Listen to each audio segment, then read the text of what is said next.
Disability Network capital area has been in the Lansing area for over 48 years. We advocate and assist people with disabilities in being included in their community.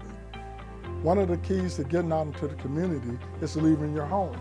If you're not able to leave your home, you can't connect. So when you get a ramp that allows you to leave your home, be a part of your business, visit family, visit friends, and be a part of an inclusive community. Ramp It Up is an opportunity for us to all come together to engage in helping people with disabilities get in the community. We are so excited now to have a partnership and collaboration with Michigan State University and with Habitat for Humanity in the capital area region. We know that through that collaboration, we all can build more ramps and make our community more accessible. If you would like to be a part and make a big impact in the community, check out our website and give us a call at 999-2760.